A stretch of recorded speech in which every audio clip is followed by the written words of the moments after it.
लकड़ियाँ इकट्ठा कर रही थी। तभी उसने एक सूखी लकड़ी उठाई जिसके अंदर एक सांप का बच्चा छिपा बैठा था। इस बात से बेखबर औरत लकड़ियों के साथ सांप को भी अपने घर ले गई। घर जाकर उसने जैसे ही लकड़ियों को जमीन पर रखा तभी वो सांप बाहर निकल आया। औरत के पास एक पालतू बंदर भी था जो उसके साथ खेलने लगा। औरत ने सांप को देखा लेकिन उसे मारा नहीं क्योंकि उसके कोई बच्चे नहीं थे। शादी के कुछ दिन बाद ही उसके पति की मृत्यु हो गई और किसी तरह वह इस छोटी सी झोपड़ी में जिंदगी काट रही थी। फिर उसने सांप को पालने का फैसला किया। औरत उसे अपने बच्चे की तरह प्यार करती और भूख लगने पर गाय का दूध पिलाती। फिर ऐसे ही कुछ साल बीत गए और वो सांप अब बड़ा हो गया। फिर एक दिन वो सांप एक लड़के का रूप धारण कर लेता है। ये देख औरत समझ जाती है कि वो कोई साधारण सांप नहीं बल्कि एक इच्छाधारी नाग है। फिर एक दिन सांप ने औरत से कहा, आप मेरी शादी का प्रस्ताव राजा के समक्ष लेकर जाइए। ये सुन औरत बोली, बेटा ये तो असंभव है, राजा मेरी बात बिल्कुल नहीं सुनेगा। इस पर सांप ने कहा, माँ एक बार पूछने में क्या जाता है, मैं जानना चाहता हूँ कि राजा अपनी पुत्री की शादी मुझसे कराएंगे या नहीं। औरत बोली, ठीक है बेटा, मैं कल जाऊंगी।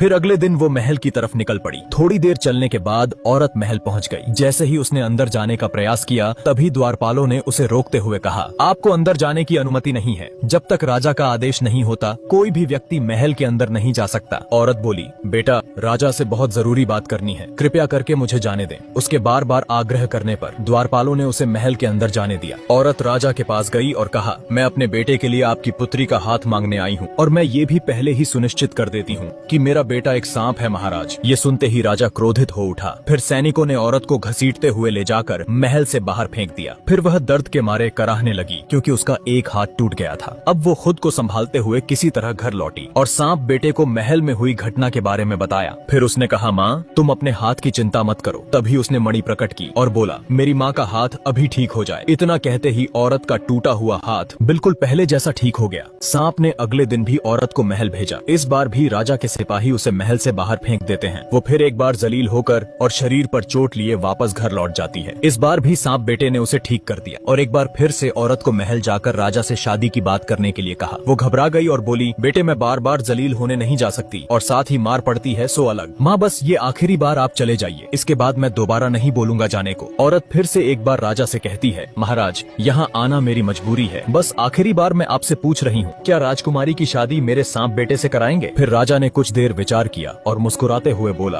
अगर राजकुमारी को ले जाना है तो अपने बेटे से कह देना, आज से ठीक 2 दिन बाद तुम्हारी झोपड़ी की जगह वहाँ एक विशाल महल होना चाहिए जो हमारे महल से साफ नजर आए और उस महल के सामने 1000 हाथी और 400 घोड़े हमारे स्वागत के लिए खड़े होने चाहिए। राजा की बात सुन वो हैरान रह गई। इस बार सैनिकों ने उसे इज्जत से जाने दिया। इस बात की खुशी औरत के चेहरे पर साफ दिख रही थी। घर जाकर उसने बेटे से कहा, महल और हाथी घोड़े की बात कर रहा था राजा। माँ बस इतनी सी इच्छा है राजा की, ये तो बहुत आसान है, तुम चिंता मत करो, कल सुबह ही इंतजाम हो जाएगा। फिर आधी रात को सांप घर से बाहर निकला और मणि हाथ में लेकर बोला, मेरी ये छोटी सी झोपड़ी एक विशाल महल में बदल जाए और महल के सामने 1000 हाथी सहित 400 घोड़े मेरी सेवा में उपस्थित हो जाएं। इतना बोलते ही जगमगाता हुआ स्वर्ण से बना महल झोपड़ी की जगह खड़ा हो गया और 1000 हाथी सहित 400 घोड़े भी स्वागत के लिए तैयार थे। फिर अगली सुबह राजा को उसकी पत्नी जगाते हुए बोली, उठिए चलकर देखिए बाहर क्या हो रहा है। उसने बाहर जाकर देखा तो स्वर्ग जैसा महल उसके ठीक सामने नजर आ रहा था, जिसे देख राजा की आंखें फटी की फटी रह गईं और उसने अपनी पत्नी से कहा, असंभव, अविश्वसनीय, ये कैसे हो सकता है? रातों रात कोई महल कैसे बनकर तैयार हो गया? क्या ये मेरी आंखों का धोखा तो नहीं? पत्नी बोली, राजन ये कोई आंखों का धोखा नहीं, अपितु एक असली महल हमारे सामने नजर आ रहा है। फिर राजा जोर जोर से रोने लगा और अपनी पत्नी को उस घटना के बारे में बताया। यह सुन पत्नी भी रोने लगी क्योंकि वचन के मुताबिक अब उनकी इकलौती पुत्री को सांप से शादी करनी होगी। दूसरी तरफ सांप तैयार होकर राजकुमारी से शादी करने के लिए घर से निकल पड़ा और साथ ही हाथी घोड़े की बारात भी पीछे पीछे चल रही थी। राजकुमारी ने भी बिना चेहरा देखे उससे शादी कर ली। फिर राजा ने भारी मन से अपनी बेटी को विदा किया। फिर जैसे ही वो अपनी पत्नी को देखने के लिए कमरे में दाखिल होता है कि तभी उसका आधा शरीर सांप जैसा देख राजकुमारी घबरा गई और चिल्लाते हुए बाहर की तरफ भागी। फिर चारों तरफ एक दिव्य रोशनी का प्रकाश फैल गया और सांप रूप बदलकर अपने वास्तविक शरीर को धारण कर लेता है, जो कि एक बेहद ही सुंदर युवक लग रहा था। इस रूप में राजकुमारी सांप को देखकर हैरान रह गई। फिर उसने राजकुमारी से कहा,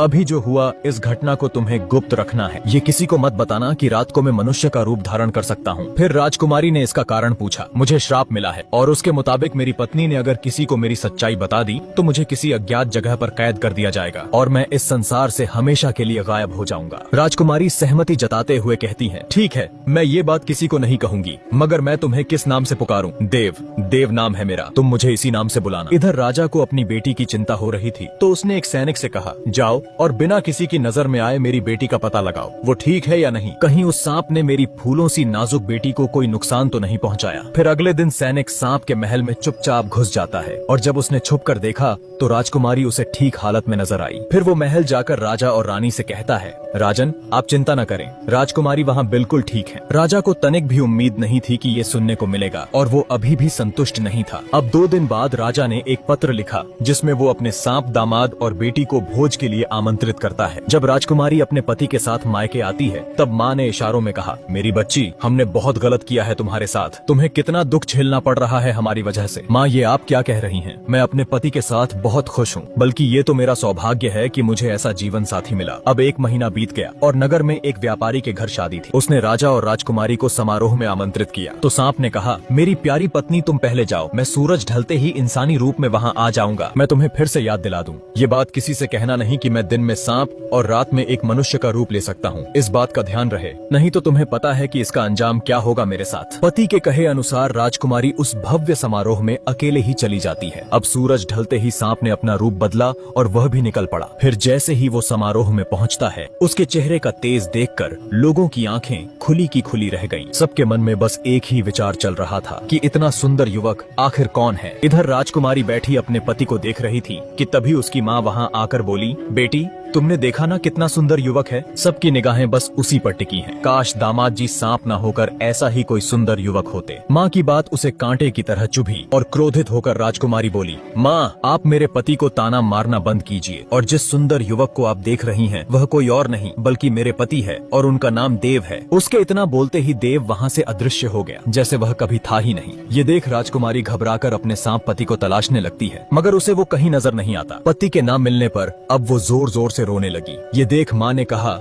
मेरी बच्ची तुम रो क्यों रही हो? आखिर ऐसा क्या हो गया? मुझसे बहुत बड़ी भूल हो गई माँ, जो मैंने आपको उनकी सच्चाई बता दी, मगर अब कुछ नहीं हो सकता। मेरे पति मुझे छोड़कर हमेशा के लिए जा चुके। बेटी फिर तो ये सारा दोष मेरा है, न मैं दामाद जी की बुराई करती और न तुझे कुछ कहना पड़ता। राजकुमारी बोली, मैं अपने पति से बहुत प्यार करती हूँ, चाहे वो कहीं भी हो, मुझे उन्हें ढूंढना ही होगा। फिर अगली सुबह राजकुमारी सफर के लिए जरूरी सामान लेकर पति की तलाश करने घर से निकल पड़ी। अब 4 दिन हो गए राजकुमारी भूखी प्यासी बिना रुके चलती रही। जंगल में न जानवरों का डर न कमजोर शरीर उसके इरादे को तोड़ पाया। थकान से चूर हुई वो एक जंगल से गुजर रही थी कि तभी उसके सामने एक बूढ़ा व्यक्ति आया और कहा, तुम्हें उत्तर दिशा में जाना चाहिए, वहाँ तुम्हें इंद्रदेव मिलेंगे, अब वही तुम्हारे पति के बारे में कुछ बता पाएंगे। राजकुमारी उत्तर दिशा की तरफ चल पड़ी और कुछ देर चलने के बाद वो इंद्रदेव के पास पहुँच गयी। फिर उनसे पूछा, हे प्रभु मैं अपने खोए पति को ढूंढ रही हूँ, क्या आप जानते